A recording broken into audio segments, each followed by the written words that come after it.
Hey, it's Mike Hambright with Flipner.com. Welcome back for another exciting expert interview where I interview successful real estate investing experts and entrepreneurs in our industry to help you learn and grow. Today, I'm joined by my friend Andy McFarland. He's actually back for a second interview here. He's the CEO of Treehouse Investments, round two, baby. And he's a successful real estate investor, coach, and speaker that invests in multiple markets. But he started as a one-man shop in one market where he did everything himself, chief bottle washer. And he's now scaled to multiple markets with multiple employees where he's doing more than 100 houses a year and still has time in his life to enjoy his life. So today we're going to discuss how to scale your real estate investing business, because many of us started as a one-man band and most of us aspire to do something greater than that. Before we get started with Andy, though, let's take a moment to recognize our featured sponsors. RealtyMogul.com is an online marketplace for real estate investing, connecting borrowers and capital from accredited and institutional investors. Get a rehab loan fast and close in as little as 10 days with rates starting as low as 9%. For more information, call 888-296-1697. B2R Finance makes loans tailored specifically for rental investors. They can help you unlock equity from existing properties so you can get cash to grow your rental portfolio.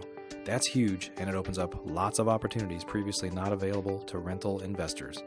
Need a loan? Call 855-819-4412 or visit b2rfinance.com today. National Real Estate Insurance Group is the nation's leading provider of insurance to the residential real estate investor market. From individual properties to large-scale investors, National Real Estate Insurance Group is ready to serve you. We'd also like to thank Crestar Funding, Mid-Atlantic IRA, and Renters Warehouse. Please note, the views and opinions expressed by the individuals in this program do not necessarily reflect those of Flipner.com or any of its partners, advertisers, or affiliates. Please consult professionals before making any investment or tax decisions, as real estate investing can be risky. Hey, Andy, welcome to the show. Hey, thanks for having me back. Welcome back. Yeah, you made the cut. We said, let's have this guy back. People may or may not know this, but after you do an interview with Mike, he sends you these really cool Flip Nerd glasses, and my kids love those glasses, and I really wish I had them because I'd be putting them on right now in this styling.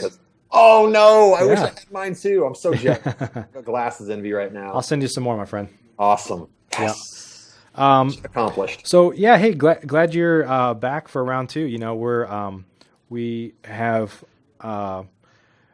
decided to go back to some of the folks we had on the show before and have some folks back here and there that we got great response from, and people that I've become friends with that have great information and great stories to share. And so I'm excited to hear more about scaling your business, because I think a lot of real estate investors get started and they're so conservative that they just stay small, do everything themselves.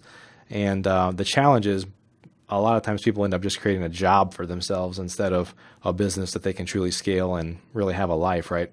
Absolutely. Real estate investors, we're kind of cheap by nature, right? Like we want to keep everything. We want to keep everything in-house. We don't want to spend any money, and we want to, I can do that. But really, there's a lot of things you shouldn't be doing, and really, it's holding you back. It's absolutely holding you back. So I'm glad we're going to talk about that. Yeah, awesome. Hey, before we get started, why don't you kind of tell everybody your story again about how you got started? I know you got started by selling hand-drawn pictures of Mario and Luigi. You gonna tell us that part? You gotta tell us that part again. Let back out on me. Yeah, so I'll give the quick background. So I'm an Army brat. I was born in Georgia, and I've moved all across the United States. I've lived in Germany. I've lived in Virginia. I've lived in Kansas, New York. But we ended up landing in Utah a number of years ago. So my parents, again, my dad was in the military, and my mom is a physical therapist, both working professionals. And I've always been a little bit entrepreneurial, like you said. I sold pictures of Mario and Luigi on the school bus. I sold bulk candy to get a profit. So I've kind of always had that little bug, but I never knew what it was until I read Rich Dad Poor Dad, which kind of shifted my mentality. And after reading that, I started looking for opportunities primarily in real estate. And the first opportunity I found was a bank-owned, non-conforming, illegal triplex. Basically, if you don't know what that means, I didn't know what that meant either, but it's a big mess and a headache. And I bought it thinking, because I didn't know any better, right? And I bought that deal. I bought it, fixed it up with these two hands, rented it out, sold it on owner financing, and cashed it out, got that cashed out a couple years later, and I made some pretty good money at that. But what I learned from that was just invaluable. It was probably my hardest deal to date, but I call that deal my tree house, because I never had a tree house growing up. But when I was working with these two hands on that deal, it was like me hammering nails into my first tree house. So now my company is, of course, called Treehouse Investments. That's a great story, man. It all So stemmed from you said it was illegal. What was illegal about it? Illegal. It was illegal for the zoning. So it was a triplex that wasn't in the zoning for a triplex. Illegal in that zoning. Yeah. Okay, so I guess you got that resolved. Yeah, it was just something I had to go get kind of variances with the city, and had a bunch of code enforcement stuff. I had to pour concrete, showed plans for how you're going to get 5 cars back in there. I mean, I did all this stuff, and I thought every real estate investor did that. I'm looking at this thing going like, okay, well, I guess that's just what I got to do. Yeah. But most investors probably passed on that deal because they're like, I don't want to do all that stuff. Yeah. But I did it, and the most valuable thing I got out of that, and I made 40 grand, which I wasn't expecting to make that much. That was a ton of money for me at that time. Made 40,000, but the most valuable thing I got out of it was this. I learned so much from doing that. Yeah. I learned how to, not only do drywall and painting and things like that, but I also learned how to fill out a lease and get tenants in there and take cleaning deposits and deal with tenants' junk. And I learned how to do seller financing and just all this stuff from that one little deal from my treehouse. So that was the beginning of everything. And I suspect you learned a whole bunch of stuff about what not to do too, right? Oh man, I made so many mistakes. But they were just stepping stones. But now you're perfect. Yeah, I'm absolutely perfect. I've been perfect for a number of years now, actually. So that's why you have me on the show. Yeah. So talk about your business early on, after that first deal, because I think there's definitely a great lesson here for people to realize. It took me a while too. I didn't start as a one-man band. We had employees and stuff from the beginning, but it took a while for me to really value those employees. I know if any of my former employees or current employees are listening to this, just know that I value you more than I would have in the past. But my point is I used to look at employees or kind of things like that as a necessary evil instead of a win-win for everybody involved. Like let's really create something here. And I'm very different. Some of that's just probably a maturity level maybe. Yeah. But I know, like you said, I think a lot of people get stuck in this I got to stay small and keep it all type mentality that you hear. And the problem is you are the bottleneck in everything you do, and you can't grow. So we just kind of talk about where you went after that deal and kind of how you evolved. Yeah, and I can absolutely relate with everybody here. I'd say 99% of the people listening to us are real estate investors they're small and they started small. You're probably the anomaly. You say you started with employees and things. That means that you probably had a little bit of money. Like for me, I started with nothing. So I had to do everything myself. I had to be, and I recognized I was the bottleneck, but I really needed the small and keep it all because I had nothing else. Right. So I just totally grew organically that way. So I totally identify the people that are a one-man band that want to keep it all because they don't have any other options. So that was absolutely me. But what I did was, the first thing I did was, I've always been, I'd say, financially responsible. So when I made that first $40,000 paycheck on my treehouse, I didn't go spend it all. I didn't go buy a new car. I didn't upgrade my lifestyle. In fact, I took that money and I just reinvested it. And I continued to go from deal to deal as a one-man band and just getting the money, getting a little bit more, reinvesting it until I could finally have a little bit of breathing room. And guys, I mean, Mike, I was extremely I'm risk averse. Like I was working on a loading dock, making more money in real estate than I was on the loading dock. But I was so afraid to quit because I wanted that security of, I need this X dollars per hour so I can qualify for loans, so I can do more stuff. Yet it was sucking the life out of me, and it was totally taking all of my time that I couldn't go do what was making me more money. But so I understand everybody that's risk averse. But I finally got to a point where I got fired from my job on the loading dock, which that pushed me out into the world of real estate, said, just go do this thing. And I remember to this day sitting on the front porch with my dad, and I came home and he's, what's going on? And I'm like, I got fired from my job there. And he said, Andy, he begged me. He said, please, Andy, go back to your boss there, go back to the person and just please to ask them to give you your job back. He says, you do not want this on your resume. Just go get your job back there. And I said, Dad, I want to do real estate. I've been doing real estate successfully. I want to do this. And he was just like, just go get your job back. But I realized now he was speaking from his paradigm of that security, and what he wanted to do was build his resume. But again, I got pushed out of the nest kind of there. I kind of was forced to grow wings.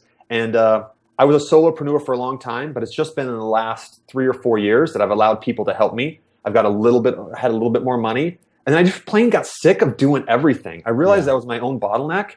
And I don't know if we want to start off with this, but the first thing I outsourced was I hated taking the phone calls because this thing would ring when I was at dinner, and I'm like, or nights and weekends. And I'm like, I don't want to answer this anymore. But Yep. you know, Mike, when you paid the money to have that phone ring, you got to answer that phone. You got to answer that phone, right? It was literally the money phone. I had my phone and I had like the other phone, which was the money phone. I was the same way, man. Yeah. Yeah. It's frustrating because, you know, it's like there's a point earlier in your life, like before you got to that point, where you would like drop everything and answer that phone. It was the most important thing in your life, probably. And then this weird thing happens to where it's the lifeblood of your business, but it annoys you that you have to deal with that now. And that's just crazy that you get to that point. You do. But it happens. I mean, that could be a 10, 20, 30, 40, $50,000 phone call. And you just don't want to deal with it. You're like, you get content. You don't want to deal with it. But I can't tell you how many deals or how much information from a phone call I've written on the back of a napkin because I stepped out of like the dinner table with my family at a restaurant and like writing stuff down because I didn't want to miss that deal. And I got those deals, but at what expense, right? Right. So yeah, that was the first thing I outsourced, was finding somebody to answer the phone for me to gather that information so I didn't miss that. And then tee up appointments. So that was my number one. Let's talk a little bit about why you sometimes, you know, this isn't always the case, but I think sometimes maybe what you did, I know what I've done in the past is to get some of my life back, I had to get bigger. Like I had to be able to justify, you know, if you're small and you're doing a house here and there, well, you can't, one, you can't keep somebody busy. Two, you probably can't afford to pay them. So you've got to keep it in-house generally, unless you have, you know, virtual assistants or kind of call centers that are per minute and stuff like that. But on some level, in order to build your business, really to get your life back, you have to kind of grow, right? Yep, absolutely. Yeah. So was that a part of your decision making when you said, I mean, ultimately we're going to talk about how you scaled up and how people can scale their business, but that's an important part of it, right? Is you need to be willing to maybe get bigger to get more of your own time back. Yep, you have to absolutely create a bigger pie so that you can cut people in on that and still not make it profitable for you. I remember my wife, you know, nature abhors a vacuum. We've probably heard this before. And when you free up your time, you naturally fill it with something else. So I'm an entrepreneur and I do that all the time. I still do that to this day. So when I told my wife, I remember before I brought in the first guy that was going to answer the phone, she was like, "Are you sure you want to do this?" Because she knew the commitment. When you bring somebody else in, it's like you are committing to going a little bit bigger. And I was like, yeah, I think I want to do this. And she's had that conversation with me time and time again over the last 3-4 years. Every time I say, I'm going to go into a new market or I'm going to start this new thing, she's like, "Are you sure you want to do this?" And I'm like, yeah, I think I want to do this. Right. But yeah, you absolutely have to do that. So when I brought that first guy in, I was no longer answering the phone anymore. So of course I didn't care how long and often that phone rang. But that forced me to be bigger, to make sure that phone didn't stop ringing. So I went from that number of phone calls to this because it was somebody else doing it. Yeah. It forced me to be bigger. Sure. Well, let's talk about maybe share a little bit about kind of how you scaled and what you're doing now. And then we're going to talk about some, for those that want to scale, some of the things they need to think about and some, you know, technology and the importance of people and hiring good people and some of those things. So kind of talk about, you know, what you did. You were just initially in Salt Lake City, right? Yep, Utah area, so Salt Lake City, but then also north and south of there. So all of the Salt Lake metro area. Okay. Yeah. And then what happened? So I started there, got a person to answer the phones for me. Then I found somebody to help me continually keep the marketing out so the phones would ring more often. Did that. And then once that happened, the guy that was answering the phone and teeing up appointments for me, he had just way too much stuff going on because he was comping all the properties and making sure he was like almost like my personal assistant, showing like setting up all those appointments and things. Yep. So I brought in kind of an assistant for him. And then the last piece that I was actually working inside that business was I was the outside sales rep here in Utah. And when I outsourced that piece, when I actually found an outside sales rep, then I was able to go even bigger with that because I was no longer limited by, man, I don't want to go see all these sellers because the phone rings 500 times. That's okay. But when I got to go see 15 sellers in a week, I'm just like, and juggle all those balls. That really freed me when I freed myself up from that. So. Yeah. So, and one of the things that I know that, you know, if you've been doing this for a few years, I mean, even in the last couple of years, just technology has really changed the game for what you can do. I know you're so how many markets do you invest in now? Three markets right now, 3 states. 3 states. Yeah. So they're pretty spread out. Yep. And so, you know, even things like the ability to sign contracts from an iPad, wire money from an app, stuff like that. I mean, you could wire money from a phone, or you could certainly wire money in different ways, 3 or 4 years ago. But there's just so much. You can like see houses now. Somebody can take pictures and give you real-time access, or maybe even video. I mean, there's so much you can do now that you couldn't do a few years ago. So maybe talk about how that's changed things for you. And then if you can, maybe share some tips on what people, if they want to scale up and do things like that, maybe some advice. Yeah. So as far as the technology goes, I think all of us are our own limiters, right? Like you said, we're our own bottleneck. And I think we're still stuck in that. The information age is here, and it's been here for a few years, but we're still stuck in this, like, I got to see it, touch it, know, I got to know what this is. But I've never been to 2 of the states that I buy houses in. Never been there. But technology-wise, you can go Google Earth and put 123 Easy Street, and you can get there and literally sit in front of their house, spin around, look at all the neighbors, and you can see, you can feel what that looks like across the world. So that comparables you can get on their MLSs locally, or there's even lots of things like Zillow and Redfin that in some areas are accurate. I mean, you can get accurate values and stuff, and really, you don't even have to go there. I mean, really, because I've never been. So that's the type of technology you're talking about, and right? I guess if you're wholesaling, you're primarily wholesaling in those markets, right? So that makes it a little bit easier that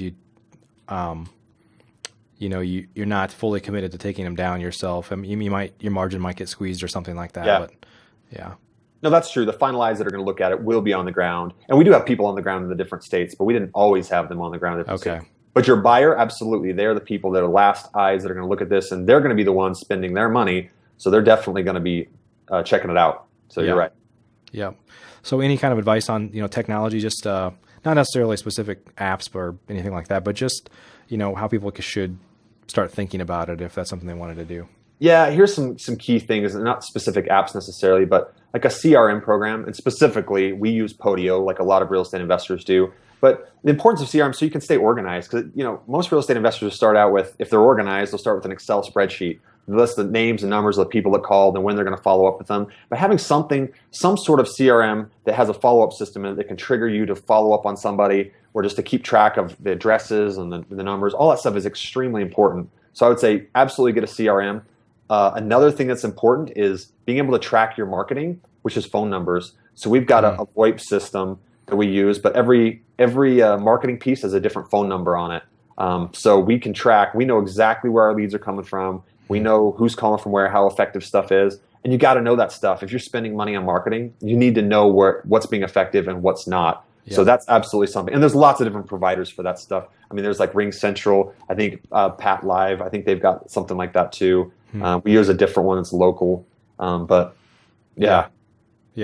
So let's talk a little bit about people. So a big part of this is being able to find people that can help your business be successful, and of course that's a challenge, especially if you're in multiple markets. It's a challenge if you have them in your own office. I found, but talk a little bit about the importance of people and being able to rely on people, train people, and keep them motivated, especially if they're in a different market. Yeah, that's been my biggest takeaway, honestly, from the last 10 years of investing, is the power of people and the power of your network and the power of people that can help you. If it makes a difference, if you find that one good person, it just changes everything. And if you can find these key people in different parts of your organization, whether it be taking the phone call or closing a seller or working with transaction coordination or disposition, it just makes life so much easier. So absolutely, technology is great. Google Earth's great. Podio is great. Voice over IP, like phone stuff, is great. But people make the business. I think people will always be the business. So finding good people and aligning your incentives with them. And that's what I've done. I don't treat them. And here's the biggest tip I can give you with that. Like, how do I find them? How do I find them? Do you do like a personality profile, or do you put something up online? The biggest thing for me is you treat them like you want to be treated. And I don't treat them like employees. So, and I've even cringed kind of saying like he's got employees and he's got employees. I don't feel like I've got employees. I feel like everybody that works with me on my team wants to be there, and they're incentivized to do the stuff for themselves, and they want to do a good job. I'm sitting here right now in this interview, and I know that they are in their various spots doing their thing, and I don't worry about them. I don't micromanage them. I don't babysit them. So, but that all starts with you as the person that's hiring them or bringing them in. If your feeling about them is they're an employee and you're going to treat them as such, they will feel that, and you'll get that from them. But if you treat them like like they're not that way as a team member or as not just rhetoric, but like truly treat them that way and feel that way about them, they'll feel that and you'll get better performance out of them. That's what I found.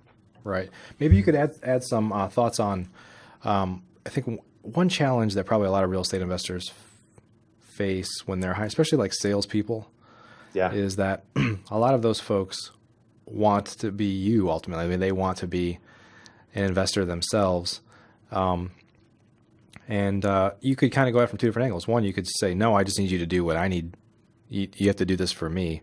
Yeah. And then there's other ways like, well, if you commit to doing this for me for a couple of years, then I'll, kind of help you go out on your own or whatever it might be. I mean, talk about that aspect, because I think most people that are sales type guys, buyers, whatever you may want to call them, they ultimately have a bug to, be the owner, and sometimes maybe start to feel like, well, I'm the one doing all the work.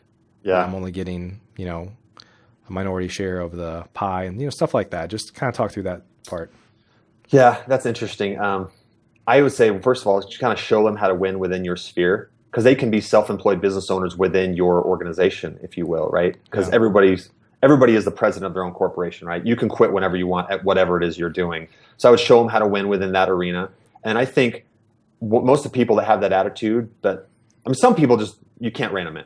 But when people have that attitude and they come in just to like learn or whatever, what I found is they come into the organization, and maybe you found this too, Mike, but they recognize what they didn't know. They get in there and they think, oh, I can do everything, or I want to do it all for myself. And then they come in and they're like, I had no idea that I needed all of that. And they're like, well, why don't I just do what I'm good at right here and let the rest of the people do what they're good at? And then we'll just be this big team family of pushing towards the same goal. Right. Because there's a lot to it. And Mike, all the things that look easy on the surface, there's a lot of moving parts. Yeah, there's a lot of risk. I mean, you're paying for presumably you're paying for the advertising and may or may not get anything out of it, and all those things. So absolutely, all that stuff and all the systems and other people that you're bringing together there. You brought all that together, and they're free to go do that on their own if they'd like to. But most of them come in there like, that sounds like a nightmare. And you keep them incentivized by paying them well. Yeah. So that's what I think. Yeah. Awesome. So talk about we talked a little bit about, we just kind of mentioned marketing, but the importance of marketing. And I know you said that's one of the first things you outsourced. And why was that?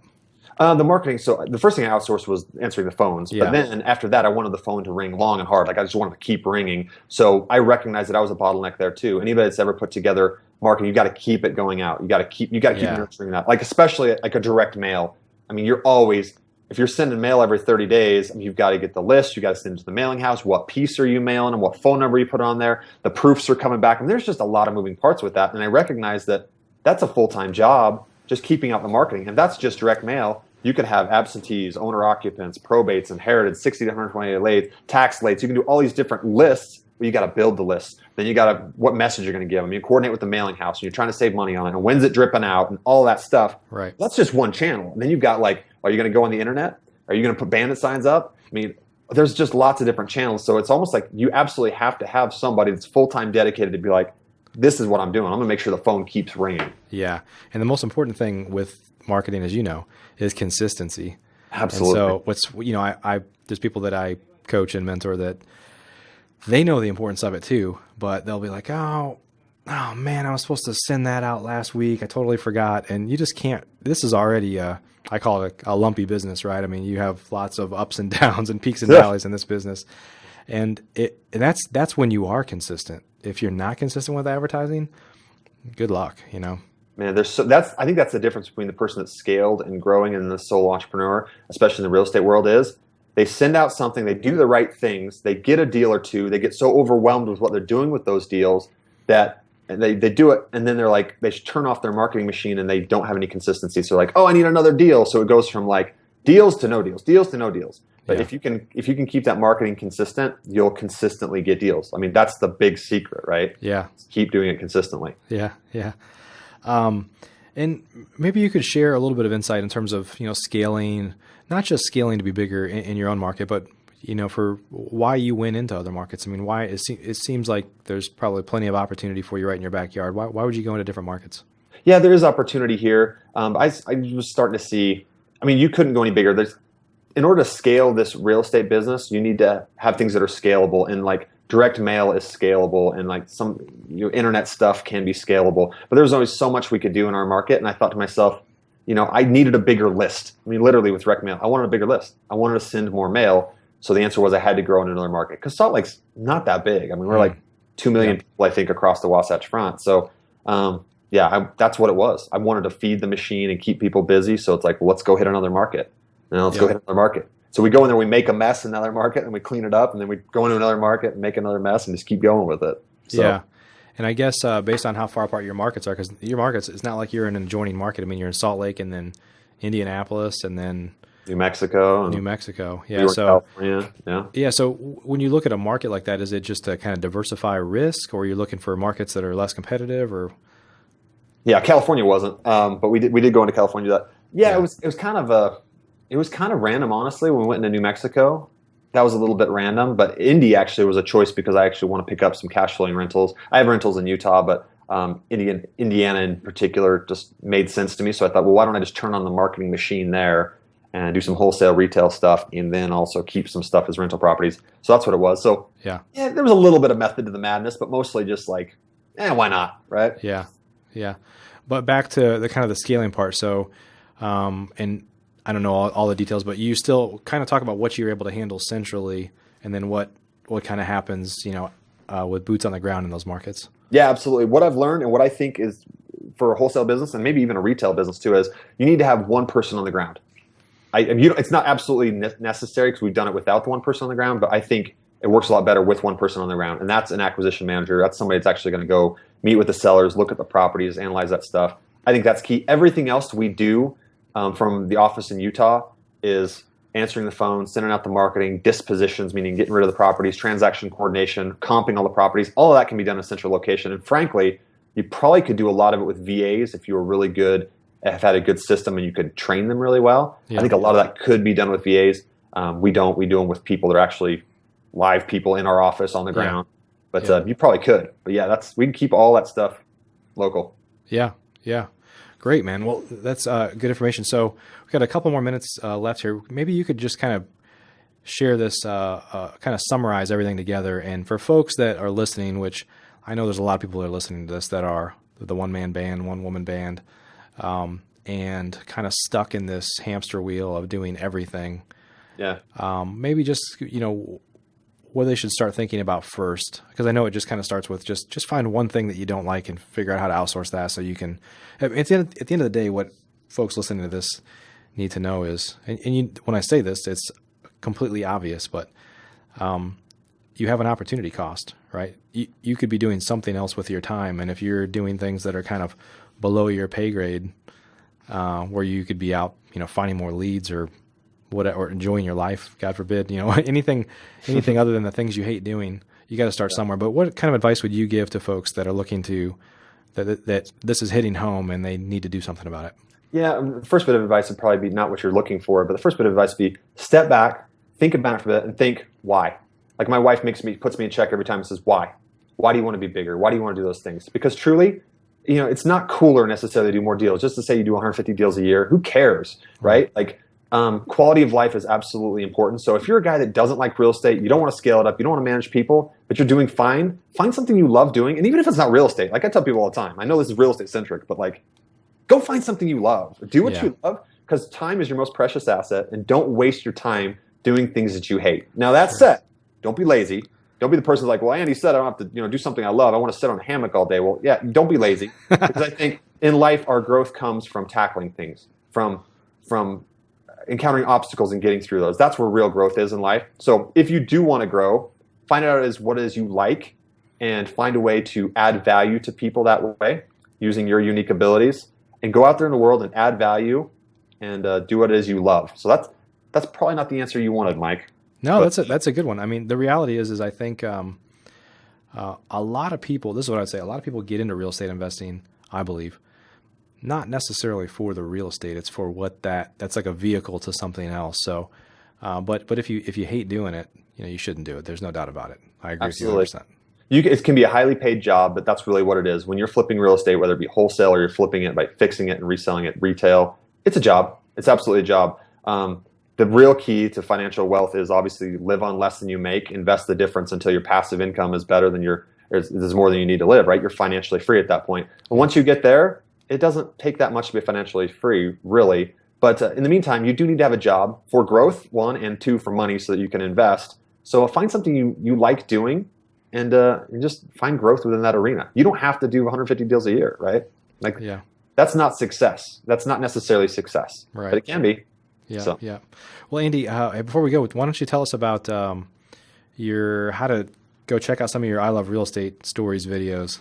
Yeah. So nature abhors a vacuum, like we said earlier, and I had a bunch of people on my team that are helping me buy houses, so I don't have to go see them all anymore. I don't have to go see sellers anymore. Been fortunate enough to have great people work with me there. So I had some free time, and my brother's a talented documentary filmmaker. So I said, hey, come film the life of a real estate entrepreneur, which is me. And I said, we'll talk about interesting flip stories I'm doing, wholesale stories, and also just tips and tricks about little things that come along the way. And so he's been recording me. It's been about a year and a half now. It's called I Love Real Estate Stories. So iloverealestatestories.com. We do a bunch of like documentary style videos that are like not fake, not TV fake stuff, but it'll entertain you, it'll educate you, and hopefully it'll inspire you to do whatever it is that you want to do in your life. Awesome. Well, they are great.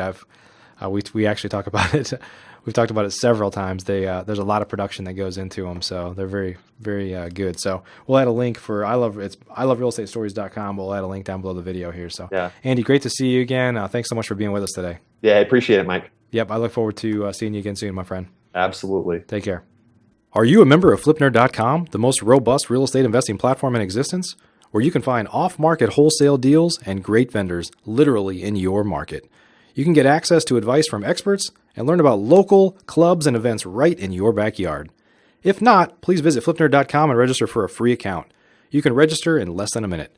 It's pretty much the coolest site that's ever existed in the real estate investing industry, so get on over to FlipNerd.com.